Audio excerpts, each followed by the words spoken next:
Betulkah calon pemimpin tidak harus saleh? Artinya ia boleh berasal dari kalangan orang fasik atau orang-orang yang gemar bermaksiat, misalnya adalah suka menonton film porno. Karena yang penting dia punya kapasitas kepemimpinan. Kedua, sejauh mana seorang pemimpin wajib ditaati? Betulkah pemimpin fasik atau ahli maksiat tetap wajib ditaati? Sebagai muslim, apalagi yang hidup di negeri yang mayoritas penduduknya beragama Islam,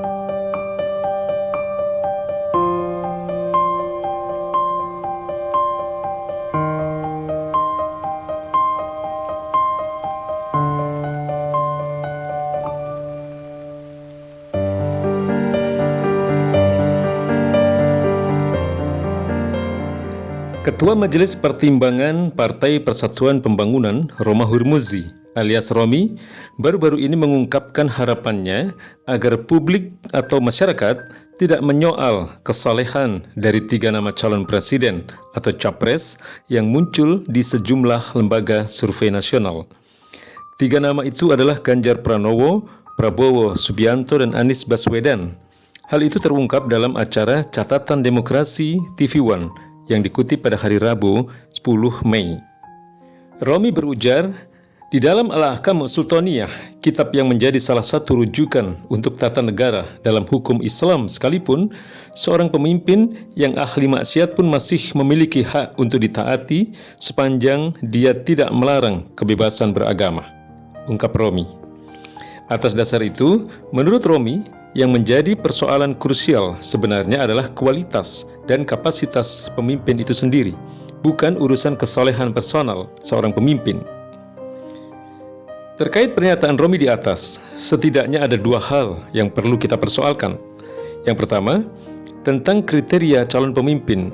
Betulkah calon pemimpin tidak harus saleh? Artinya ia boleh berasal dari kalangan orang fasik atau orang-orang yang gemar bermaksiat, misalnya adalah suka menonton film porno. Karena yang penting dia punya kapasitas kepemimpinan. Kedua, sejauh mana seorang pemimpin wajib ditaati? Betulkah pemimpin fasik atau ahli maksiat tetap wajib ditaati? Sebagai muslim, apalagi yang hidup di negeri yang mayoritas penduduknya beragama Islam, sudah selayaknya kita menjadikan Islam, yaitu dengan sumber hukumnya Al-Quran dan As-Sunnah, sebagai satu-satunya standar dalam menetapkan calon pemimpin, juga dalam menyikapi perilaku dan kebijakan pemimpin. Dalam banyak kitab fikih siasah, termasuk kitab Al-Ahkam As-Sultaniyah karya Imam Al-Mawardi yang amat terkenal, yang juga dikutip oleh Romi, telah banyak dibahas sejumlah kriteria yang wajib ada pada diri calon pemimpin. Secara umum, kriterianya sama, yang berbeda hanya dalam aspek tertentu dan rinciannya. Kriteria umum pemimpin atau kepala negara dalam Islam yang dimaksud adalah 1. Dia harus muslim, 2. Laki-laki, 3. Baligh, 4. Berakal, 5. Merdeka, bukan budak atau bukan orang yang berada dalam tekanan atau kekuasaan pihak lain, 6. Adil, bukan orang fasik atau bukan orang yang merupakan ahli maksiat, 7. Mampu, punya kapasitas untuk memimpin. 7 kriteria ini disebut juga dengan syarat-syarat in'iqad, atau syarat pengangkatan. Ketujuh syarat ini tentu didasarkan pada dalil Al-Quran dan As-Sunnah. Hal yang sama juga telah dibahas secara detail oleh Al-Alamah Al-Qadi Syekh Taqiyuddin An-Nabhani dalam kitabnya Al-Khilafah dan As-Syakhsiyah Al-Islamiyah. Syarat-syarat kepala negara atau khalifah atau imam ini juga dijelaskan dengan panjang lebar oleh Imam An-Nawawi dalam kitabnya Al-Majmu' Syarah Al-Muhadzab. Karena itu jelas, di antara kriteria calon pemimpin atau kepala negara adalah harus orang yang adil. Lihat poin 6. Artinya, ia bukan orang fasik, bukan ahli maksiat atau orang zalim. Sebab kata adil memang sering dilawankan dengan kata fasik atau zalim. Di antara ciri utama orang fasik atau zalim adalah enggan berhukum dengan hukum-hukum Allah Subhanahu wa taala. Dasarnya adalah firman Allah Subhanahu wa taala, "Wa man lam yahkum bima anzalallah faulaika humuz zalimun." Siapa saja yang tidak berhukum dengan hukum-hukum Allah, mereka itulah kaum yang fasik. Quran Surat Al-Ma'idah ayat 45. "Wa man lam yahkum bima anzalallah faulaika humul fasikun." Siapa saja yang tidak berhukum dengan hukum-hukum Allah, mereka itulah orang-orang yang zalim. Quran Surat Al-Ma'idah ayat 47. Karena itu, meski secara personal seorang calon pemimpin tampak baik, santun, ramah, cerdas, punya jiwa kepemimpinan, jika ia enggan berhukum dengan hukum-hukum Allah Subhanahu wa Ta'ala dalam memimpin dan mengurus rakyat, atau tidak mau menerapkan syariat Islam dalam mengelola negara atau pemerintahan, pada dasarnya ia terkategori zalim atau fasik. Apalagi sudahlah secara personel ahli maksiat, ia pun menolak hukum-hukum Allah atau terindikasi anti syariat Islam. Orang-orang fasik atau zalim semacam ini jelas tidak layak menjadi pemimpin atau kepala negara, karena berarti mereka bukan orang-orang yang adil. Apalagi dalam Islam, tugas utama kepala negara atau khalifah atau imam adalah menerapkan hukum-hukum syariah. Demikian sebagaimana dinyatakan oleh Syekh Abdul Qadim Zalum, "Al-khalifah huwa alladhi yanubu 'anil ummah fil hukmi was sultan wa fi tanfizi ahkami syar'i." Khalifah atau kepala negara adalah orang yang mewakili umat Islam dalam urusan kekuasaan atau pemerintahan dan penerapan hukum-hukum syariah. Allah Subhanahu wa Ta'ala memang telah mewajibkan kaum muslimin untuk mentaati pemimpin mereka. Allah Subhanahu wa Ta'ala berfirman, "Ya ayyuhalladzina amanu atti'ullah wa atti'ur rasul wa ulil amri minkum." Wahai orang-orang yang beriman, taatilah Allah dan taatilah Rasul, yaitu Muhammad, serta ulil amri atau pemegang kekuasaan di antara kalian. Quran Surat An-Nisa ayat 59. Ayat tersebut jelas menunjukkan kewajiban untuk mentaati ulil amri, yaitu pemegang kekuasaan di antara umat Islam. Namun kemudian, ada yang menafsirkan ketaatan kepada penguasa dalam ayat tersebut bersifat mutlak dan berlaku umum untuk setiap pemegang kekuasaan atau penguasa. Tidak dilihat lagi apakah ulil amri itu khalifah dalam sistem pemerintahan Islam atau khilafah, ataukah penguasa dalam sistem pemerintahan sekuler, seperti presiden dalam sistem republik atau raja dalam sistem kerajaan atau monarki.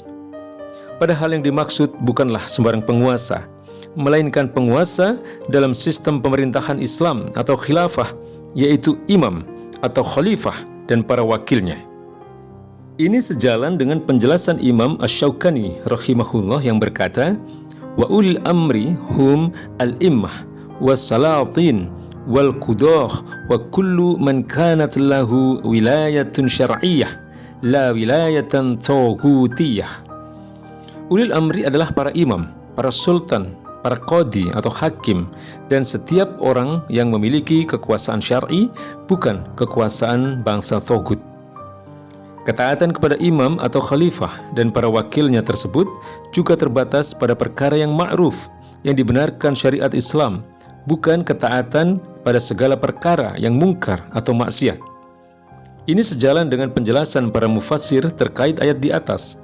Imam Al-Baghawi dalam Mu'lim At-Tanzil misalnya, setelah menafsirkan ayat di atas, menukil sebuah asar yang berasal dari Ali bin Abi Thalib radhiyallahu an.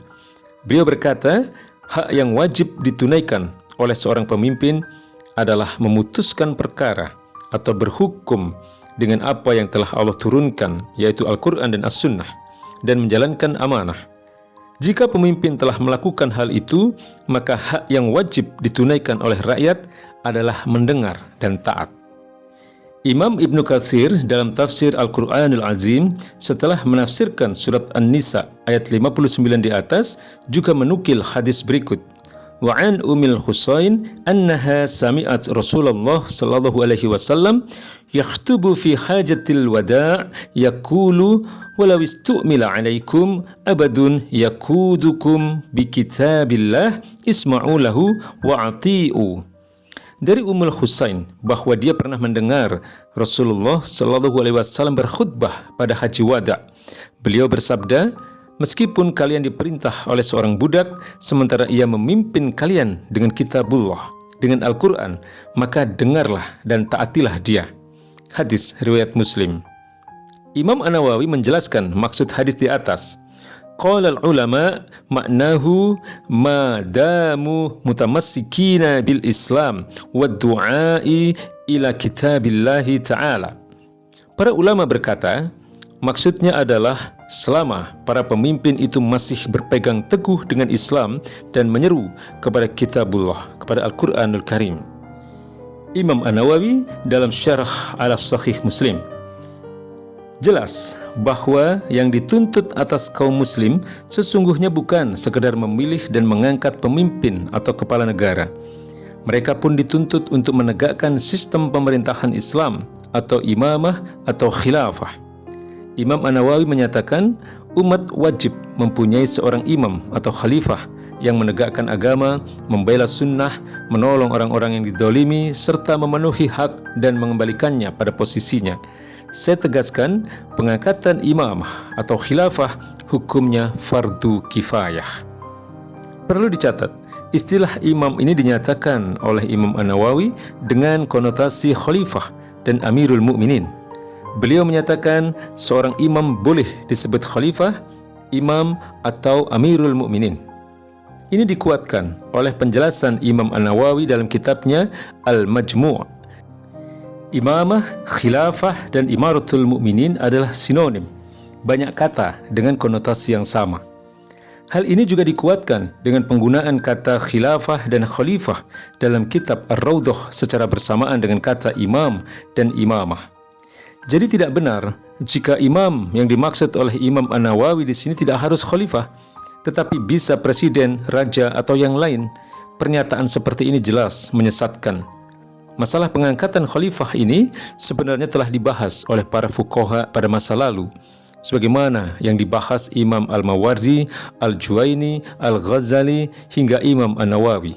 Imam An-Nawawi telah membahas masalah ini dalam kitabnya Rawdah At-Talibin wa Umdatul Muftin, juga dalam Al-Majmu' Syarah Al-Muhazab. Jadi bagaimana mungkin ada yang mengklaim Ahlus Sunnah wal Jamaah tetapi menolak khilafah?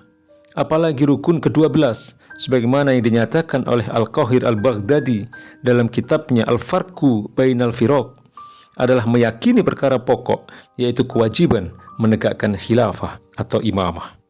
Wallahu a'lam bishawab.